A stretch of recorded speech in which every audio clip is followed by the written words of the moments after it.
Every year, millions of young Indians lock themselves in rooms chasing UPSC, NEET, JEE, with some spending over 6,000 to 10,000 hours preparing for an exam with a 0.01% success rate.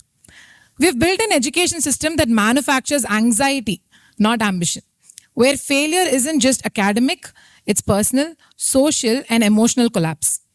As someone who cracked the UPSC and then walked away from it, what do you say to the 18-year-old in Kota sacrificing their youth for a shot at a system that barely respects their time or their mental health? What is your vision for an India where education isn't about elimination, but elevation? Where our youth don't need to break to be counted? I'm giving more stories so that I connect and answer. So there is a friend of mine from my college time. His name is Desing Periyasamy. So Desing Periyasamy is a Tamil film director. And one of his movie called Kannum Kannum Kolladithal came. Right now his next movie on with Mr. Simbu is doing it. Next week it is on. And I still remember Desing Periyasamy in my college time. We were part of the dramatics club. When the classroom, I was doing engineering, he was doing BSc CT in the same campus. In the classroom, when the answer sheets come, the professor will give a sheet, okay? Bansal Saab, your sheet. Priyaji, your sheet. All of you will get your answer sheet. You will see, okay, 90, 85, 79 out of 100, you will eagerly see. But Desing will never get his answer sheet because it is always the last. And the professor will give it to Desing. He says, why are you checking anyway? You have failed, you got 30. So it's always it is like that. But Desing was so particular that this is his passion and this is what he has to do in life. Later I went for my MBA, I went for my civil service. I was tracking Desing Periyasamy all through my life. So when I was SP Udupi, he came all the way to Udupi. He said, look, I'm doing a police story. I want to see this. Passion never went away. Then he made his first movie. Passion never went away.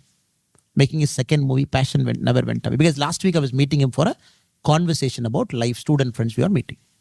The reason I'm telling you this to you is, many a times, including me, the first 20-25 years of our life, we experiment so much with our life, we actually don't know what we want in life. We actually don't. Even now, I'm sure many of us don't know what we want in life. And we have a vague idea, this is what I want to do. Vague idea. We kind of go through that vague idea. So it's okay to make mistakes, okay to experiment with life, okay to change careers, okay to do this and that.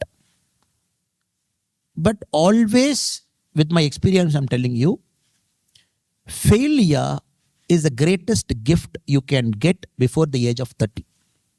If you failed multiple times in life, a failed relationship, people are lucky. Failed career, people are lucky.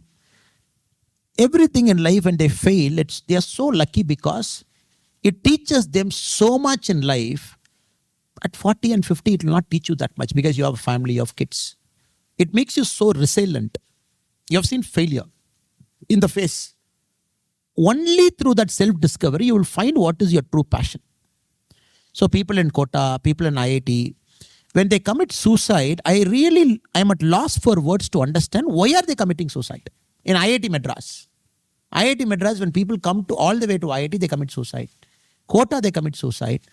Somebody commits suicide because he got 90%, he didn't get 95%, they commit suicide. Civil service, they commit suicide. But you look at some of the greatest achievers in life, they're actually the backbenchers.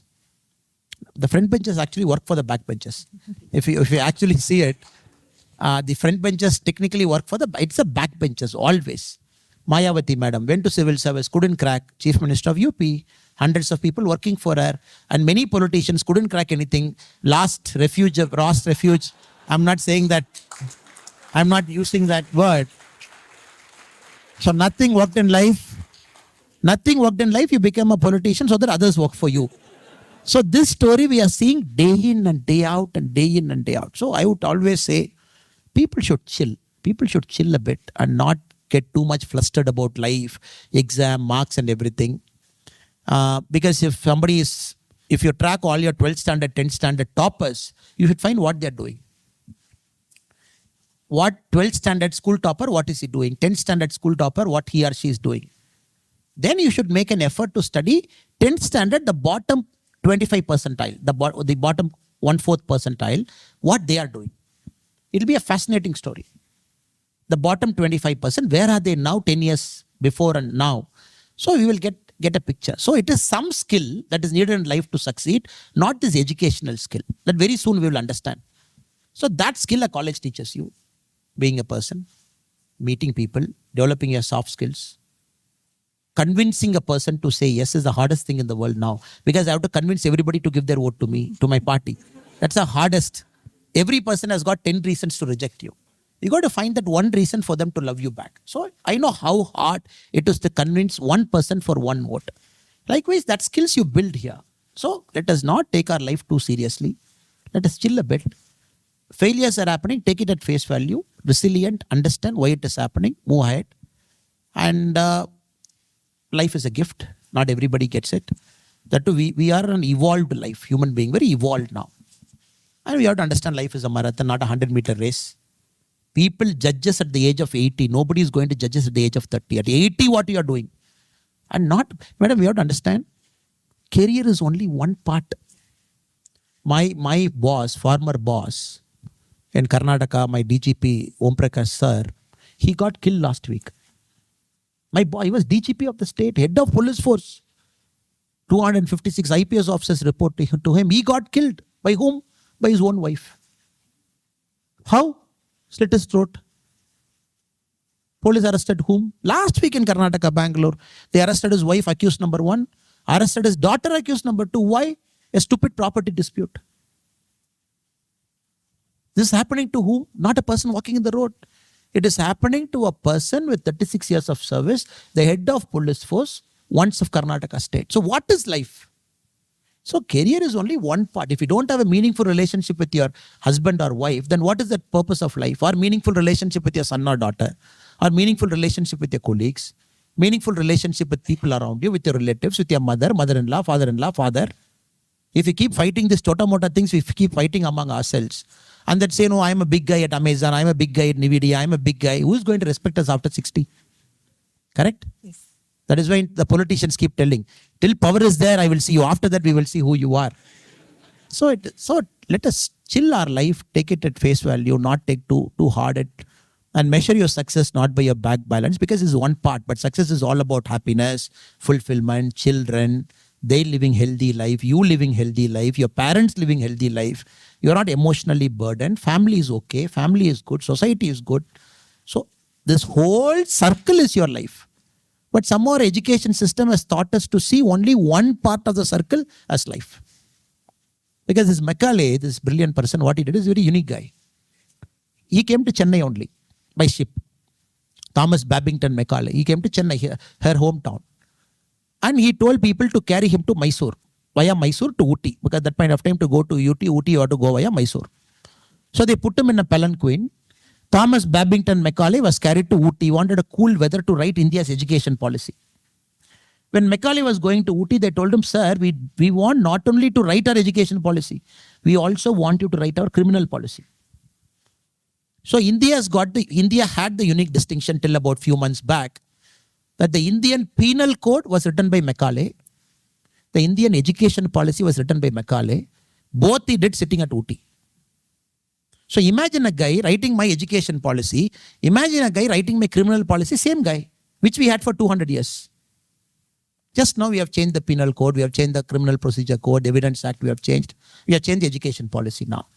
So, but unfortunately, education is everything. Marks is everything. Money is everything. Job is everything. Because of this culture, even in US, I'm very sorry to say, when I see all my Indian friends here, they go to a school which is like Chennai only.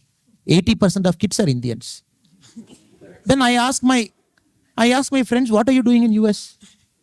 No, I try to buy a house where a lot of Indians live. Fine. So all Indians live.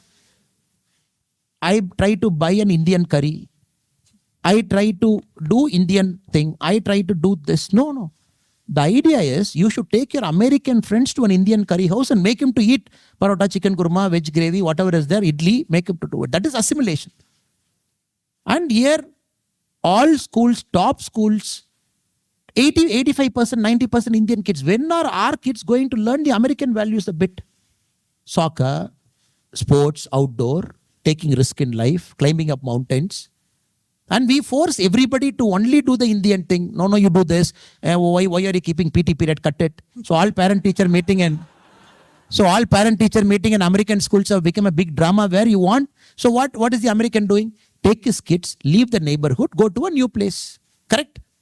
So East Coast to West Coast, the same story. UK is the same story. So as Bharatiyas, it is important that we show a spirit of